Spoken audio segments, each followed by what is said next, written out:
एक रोजगार आंदोलन शुरू किया जाना चाहिए, क्योंकि सरकार अब बातचीत नहीं करना चाहती। तो सड़क से ही हम अब बातचीत को अपनी पहुंचाएंगे सरकार तक। ये रोजगार आंदोलन के बारे में हमने अभी हाल ही में अखबारों में बहुत कुछ पढ़ा, हमारे चैनल पे भी काफ़ी कुछ दिखाया गया। तो हम इसके बारे में जानना चाहते हैं कि ये आखिर आंदोलन है क्या और इसको शुरू करने की वजह क्या रही। तो हमने देखा कि हमारे यहाँ जो पॉलिसीज है वो बहुत अलग अलग है। कृषि के लिए अलग है, मैन्युफैक्चरिंग के लिए अलग है, और सर्विस सेक्टर के लोगों के लिए अलग है, सरकारी नौकरी वालों के लिए अलग है। इन सब में हमें समझ आया कि वो इच्छा शक्ति नहीं दिखाई सरकारों ने। फिर हमने पत्राचार किया, लेकिन प्रधानमंत्री जी की तरफ से युवाओं के लिए शायद वक्त नहीं है, तो वहां से कोई भी पॉजिटिव जवाब हमें नहीं मिला। 23-24 मार्च 2022 में इसी साल दिल्ली में एक राष्ट्रीय रोजगार सम्मेलन बुलाया, जिसमें देश भर से 200 संगठनों के 700 प्रतिनिधियों ने हिस्सा लिया। नमस्कार, D5 चैनल हिंदी देख रहे दर्शकों का मैं वंदना स्वागत करती हूं। आज हम जुड़े हैं संयुक्त रोजगार आंदोलन समिति के नेशनल अध्यक्ष श्री कृष्ण यादव जी से। कृष्ण जी, आपका बहुत बहुत स्वागत है हमारे इस प्रोग्राम में। जी नमस्कार, स्वागत है, धन्यवाद मैडम। कृष्ण जी, ये रोजगार आंदोलन के बारे में हमने अभी हाल ही में अखबारों में बहुत कुछ पढ़ा, हमारे चैनल पे भी काफ़ी कुछ दिखाया गया। तो हम इसके बारे में जानना चाहते हैं कि ये आखिर आंदोलन है क्या और इसको शुरू करने की वजह क्या रही। जी, चूंकि इस देश में 75 सालों में हमने देखा है, हमने किताबों में पढ़ा था, मैं जब खुद इंजीनियरिंग कर रहा था तब भी मुझे ये बात समझ आती थी कि रोजगार एक बड़ा मसला है। 2018 में देश की बात फाउंडेशन की स्थापना हुई, और उसके फाउंडर माननीय गोपाल राय जी ने विजन रखा था उस समय हमारे सामने, हम सब लोगों ने मिलकर के, कि सामाजिक, आर्थिक और राजनैतिक इन तीनों पहलुओं के पुनर्जागरण के लिए कार्य करेंगे।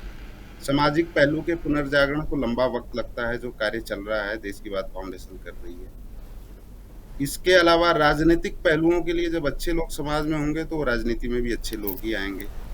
लेकिन जो आर्थिक पहलू है उसके लिए तो सरकारों को ही इनिशिएट करना पड़ता है, सरकारों को ही शुरुआत करनी पड़ती है। लेकिन उसी बीच जब ये कार्यक्रम सारे चल रहे थे, हम लोग अपनी प्लानिंग कर रहे थे, युवाओं से बात कर रहे थे, दिल्ली में देश भर के युवाओं से, यहाँ तक कि 17 देशों के, अन्य और देशों के जो एनआरआई हैं, जो भारत के ब्रेन हैं, जो भारत के ब्रिलियंट माइंड है, उनसे हम संवाद कर रहे थे। उसी समय कोरोना आया, और कोरोना ने पूरे भारत में ही नहीं पूरे विश्व में एक भय का माहौल पैदा कर दिया। लोग रोजगार के लिए यहाँ वहाँ भटकने लगे, लोग अपने शहरों को छोड़ के जाने लगे। तो 2020 में हमने राष्ट्रीय लेवल पर ये एक सर्वे किया, जिसमें ये जांचने की कोशिश की कि रोजगार के क्या अवसर हैं, अभी क्या क्या पॉलिसीज हैं सरकारों की। एक टीम बनाई गई, और वो टीम भी इस तरह बनी कि जो कुछ जेएनयू के प्रोफेसर, कुछ डीयू, कुछ आईआईटी दिल्ली, कुछ आईआईटी कानपुर और हैदराबाद यूनिवर्सिटी के प्रोफेसर और स्टूडेंट ने मिलकर के एक रोजगार संवाद किया था 2020 में, जिसमें लगभग 500 छात्र युवा देश भर से जुड़े थे, और ये मंथन हो रहा था कि बेरोजगारी का समाधान क्या हो। वहां से बात निकल के आई कि राष्ट्रीय रोजगार नीति बनाई जानी चाहिए। राष्ट्रीय रोजगार नीति पर रिसर्च टीम ने काम किया, देश ही नहीं दुनिया के और देशों का भी अध्ययन किया कि वहां पर क्या पॉलिसीज है, वहां के लोगों के लिए वहां की सरकारें क्या पॉलिसीज बनाती हैं जिससे उनको रोजगार मिलता है। तो हमने देखा कि हमारे यहाँ जो पॉलिसीज है वो बहुत अलग अलग है। कृषि के लिए अलग है, मैन्युफैक्चरिंग के लिए अलग है, और सर्विस सेक्टर के लोगों के लिए अलग है, सरकारी नौकरी वालों के लिए अलग है, उसके अलावा प्राइवेट नौकरी वालों के लिए अलग है, अपना काम धंधा करने वाले लोगों के लिए अलग है। इन सब में हमें समझ आया कि वो इच्छा शक्ति नहीं दिखाई सरकारों ने 75 साल में, कि जिस तरह से आज वर्तमान सरकार की बात करें, वर्तमान सरकार ने जीएसटी बनाया, जीएसटी को लेकर के आए, एक टैक्स लेकर के आए, और सेंट्रलाइज कर रहे हैं सभी बिलों का। जैसे कि 4 कॉमन कोड बिल ले आए हैं, जो लेबर कोड के नाम से जाने जाते हैं, जो लेबर्स के लिए। तो रोजगार के लिए ऐसा कोई पॉलिसी क्यों नहीं है? वो अध्ययन करने के बाद में हमने एक राष्ट्रीय रोजगार नीति का प्रस्ताव रखा। उस प्रस्ताव पर देश भर में चर्चा हुई, और जब देश भर में रोजगार संवाद के माध्यम से आ रहे थे लोग, उस कॉलेज में जब बातचीत हो रही थी, तब समझ में आया कि एक प्रकार संगठित दबाव बनाने की जरूरत है, जिस देश में राष्ट्रीय रोजगार नीति लागू हो सके, संसद में कानून बन सके और उससे देश के हर तबके को रोजगार मिल सके, सरकारी क्षेत्र वाले को भी, प्राइवेट वालों को भी, अपना बिजनेस करने वाले को भी। तो जो इस देश में पढ़ता है, जो इस देश में स्किल है, जो इस देश में नॉन स्किल है, हर तरह के लोगों को रोजगार कैसे पैदा किया जाए, इस अभियान के साथ में हम लोगों ने शुरू किया था। फिर हमने मंत्री जी को सौंपा नवंबर 2000।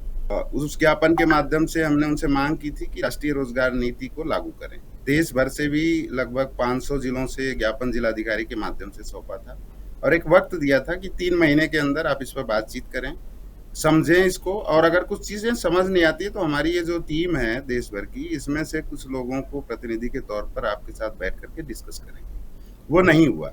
उसके बाद फिर हमने पत्राचार किया, लेकिन प्रधानमंत्री जी की तरफ से युवाओं के लिए शायद वक्त नहीं है, तो वहां से कोई भी पॉजिटिव जवाब हमें नहीं मिला। फिर हमने 23-24 मार्च 2022 में इसी साल दिल्ली में एक राष्ट्रीय रोजगार सम्मेलन बुलाया, जिसमें देश भर से 200 संगठनों के 700 प्रतिनिधियों ने हिस्सा लिया। सम्मेलन बुलाने का मकसद यही था कि राष्ट्रीय रोजगार नीति कानून कैसे बनवाया जाए, सरकार से अब कौन से तरीके अपनाए जाएं जिससे सरकार युवाओं की, छात्रों की बात सुनने के लिए राजी हो। सम्मेलन में 2 दिनों तक हमने सिविल लाइन में इस पर चर्चा की और चर्चा के बाद में 2-3 पॉइंट थे जिस पर हमारी सहमति बनी संगठनों की, संयुक्त रोजगार आंदोलन समिति की। पहली सहमति थी कि हम एक रोजगार आंदोलन शुरू किया जाना चाहिए, क्योंकि सरकार अब बातचीत नहीं करना चाहती। तो सड़क से ही हम अब बातचीत को अपनी पहुंचाएंगे सरकार तक। 16 अगस्त का दिन तय हुआ था, जो कि हमने अभी 16 अगस्त से 22 अगस्त दिल्ली में रोजगार आंदोलन किया। दूसरा, राष्ट्रीय रोजगार नीति को लेकर के पूरे देश में छात्रों और युवाओं को जागरूकता फैलाई जाएगी, उनसे बात की जाएगी कि ये राष्ट्रीय रोजगार नीति अगर ये लागू हो जाती है तो भारत की जो आर्थिक गुलामी है उससे आजादी मिल सकती है। जी। और चूंकि इस रोजगार आंदोलन में देश भर में हम लोगों ने जो कार्यक्रम किए, देश की सभी राज्यों की सभी राजधानियों में हमने रोजगार संसद का आयोजन किया और औसतन वहाँ पर 1000 के आसपास एक कार्यक्रम में छात्र युवा उपस्थित हुए और चर्चा की। सब लोगों का यही कहना था कि शायद ये सरकार निरंकुश हो चुकी है और ये बातचीत की जो भाषा है उसको ये सड़क से ही सुनते हैं और जैसी उनकी भाषा है उसी भाषा में सुनते हैं। तो हम लोग बातचीत का जो रास्ता था वो रोजगार आंदोलन को लिए हमने प्लान किया और रोजगार आंदोलन के माध्यम से अभी 16 अगस्त से 22 अगस्त तक देश भर के छात्र युवा जुटे। अलग अलग प्रोमिनेंट लोग उसमें हमें इस रोजगार आंदोलन में सहयोग कर रहे हैं। मेधा पाटेकर जी, राकेश टिकैत जी और जिन लोगों ने जिन किसान साथियों ने देश में वो कानून, जो कानून को सरकार वापस नहीं लेना चाहती थी, उन कानूनों को लेकर के 1 साल तक सड़क पर संघर्ष किया, वो तमाम लीडर्स हमारे समर्थन में आए इस रोजगार आंदोलन में और उन्होंने अपना समर्थन जाहिर किया। और आगे भी हम जो प्लान कर रहे हैं उसमें देश भर के और प्रोमिनेंट संगठनों को हम जोड़ने जा रहे हैं, जिससे इसको राष्ट्रव्यापी आंदोलन बनाया जा सके। और सरकारों का जो मुद्दा है, चाहे वो कोई भी सरकार हो, आज सरकार अगर किसी और पार्टी की होती तब भी ये आंदोलन हो रहा होता, क्योंकि रोजगार की नीति 75 सालों में नहीं बनी है। तो आगे आने वाला वक्त जो है, हम लोग इसको ऐसा देखते हैं कि युवा सड़कों पर उतर करके अपनी इस मांग को रखेगा। अभी आपने कहा कि सरकार इस ओर ध्यान नहीं दे रही है, मगर सरकार तो नई नई योजनाएं ला रही है। हाल ही में अग्निपथ योजना भी लाई थी सरकार। जी, हम लोग जो रोजगार पॉलिसी में हमने यही बात रखी है, 3 पॉइंट हैं उसमें। सबसे पहला पॉइंट तो ये है कि कृषि क्षेत्र के लिए जो एमएसपी का पॉइंट है उसमें हमने रखा है। दूसरा पॉइंट है छोटे बड़े उद्योगों के लिए मैन्युफैक्चरिंग सेक्टर है, उसको कैसे समृद्ध किया जाए, कैसे उसका डिसेंट्रलाइजेशन किया जाए, कैसे गांव-गांव रोजगार पैदा किया जाए। सर्विस सेक्टर में जो आज ग्लोबलाइजेशन है जिसका प्रभाव पड़ता है, उसको भी लेकर के आज तमाम नौजवान युवा जो छोटी-छोटी स्किल सीख करके काम करते हैं। और साथ-साथ में हमने कहा कि जितने सरकारी पद खाली हैं, लगभग 60 लाख सरकारी पद राज्य और केंद्र सरकारों के खाली हैं। हमारा कहना है उनको भरिए और टाइम बाउंड भरिए, उन्हें इस तरह से भरिए जैसे कि कोई विधायक, कोई सांसद जब अपनी सीट को छोड़ता है तो मिडिल में इलेक्शन कमीशन 6 महीने के अंदर चुनाव कराता है। तो क्यों ना जिन सीटों को, जो सीटें खाली हो रही हैं सरकारी, उनको भी एक टाइम बाउंड कर दिया जाए और उन्हें भरा जाए। दूसरी बात, कॉन्ट्रैक्ट सिस्टम को आज की डेट में अगर देखें तो कॉन्ट्रैक्ट सिस्टम एक कैंसर बन चुका है, लेकिन वो उसी तरह से हमारे सिस्टम में भी घुस चुका है। तो हमने सुझाव दिया कि कॉन्ट्रैक्ट सिस्टम को एक अल्टरनेट सिस्टम बनाए जाने की जरूरत है, और सरकार का तो इतना बड़ा तंत्र है, वो सोच सकते हैं, वो समझ सकते हैं, वो डायरेक्ट भर्तियां कर सकते हैं। अग्निपथ योजना की आपने बात की, अग्निपथ योजना में आपकी जो भर्ती है, भर्ती करने के बाद में युवा तैयारी करता है फुल टाइम जॉब के लिए।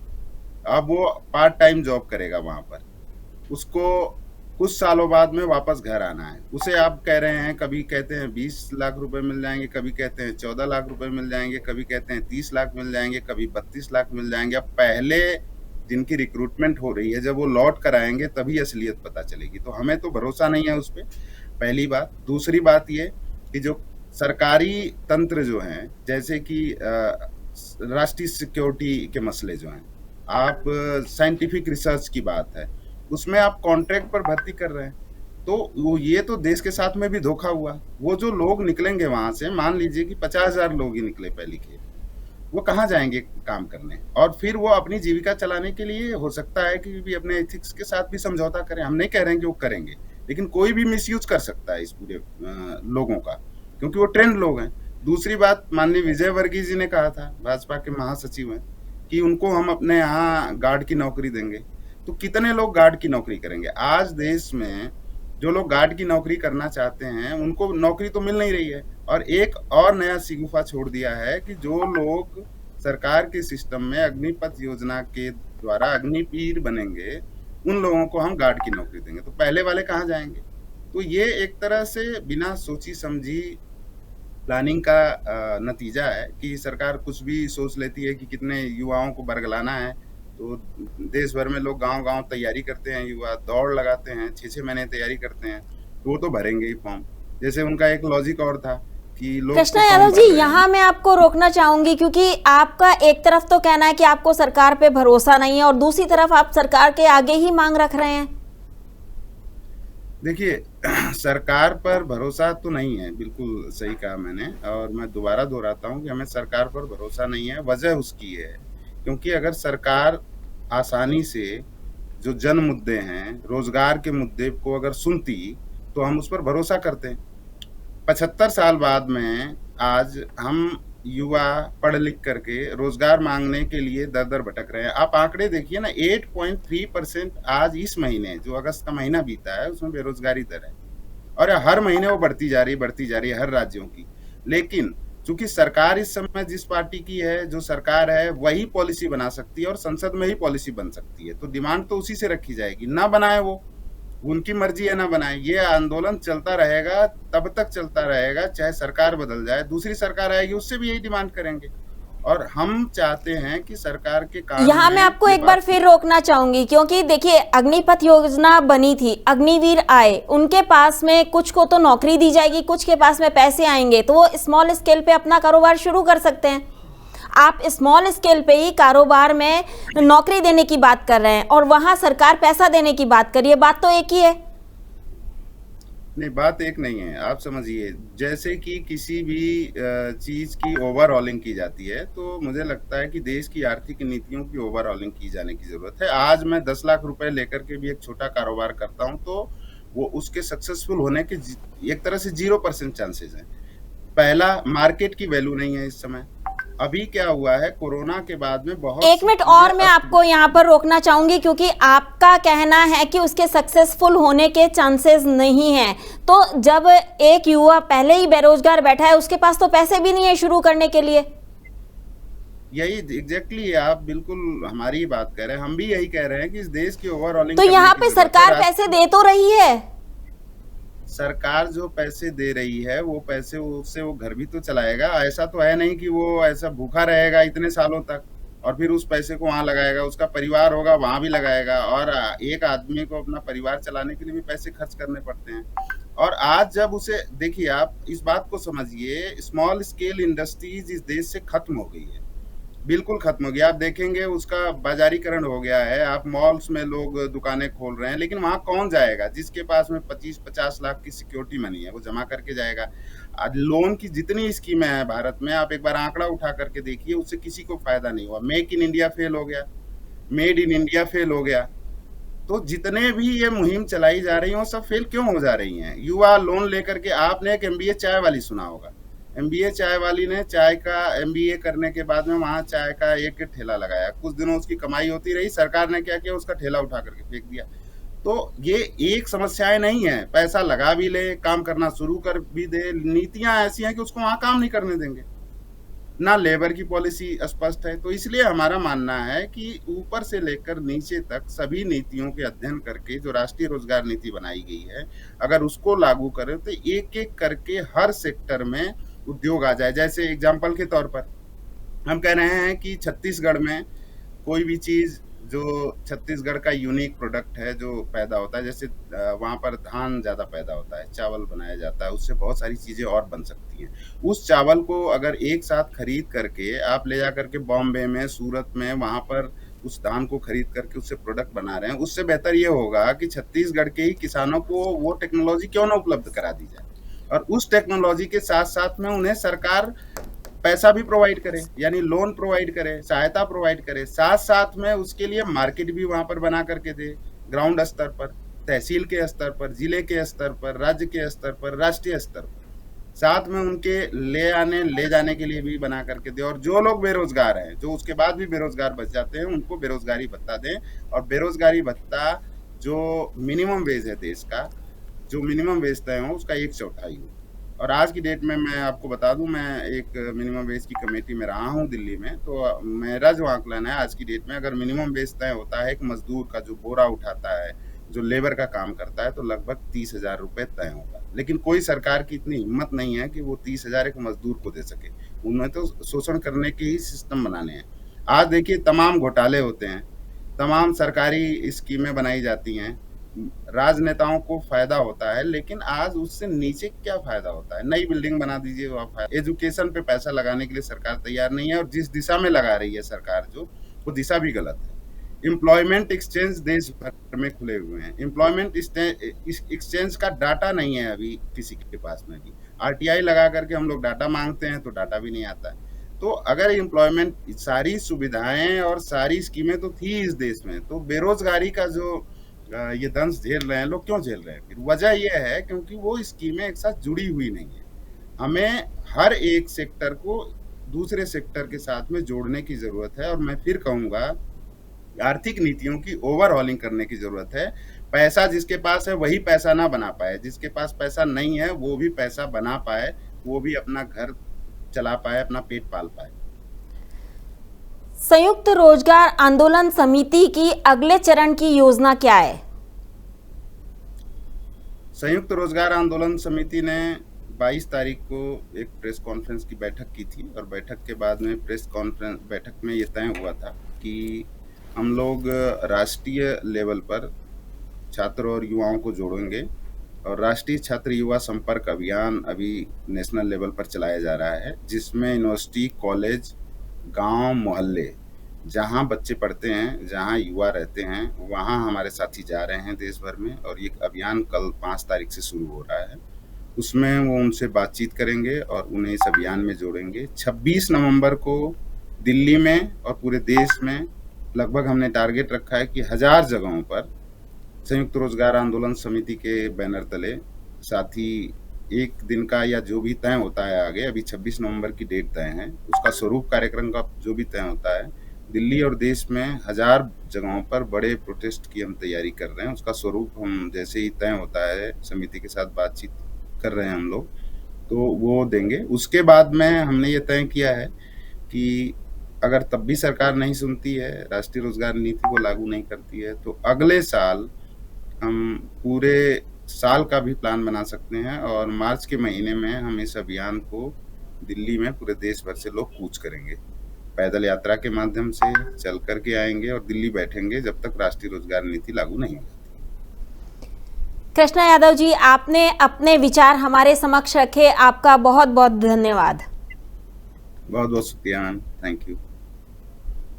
अगले एपिसोड में आपसे फिर मुलाकात होगी, तब तक के लिए नमस्कार।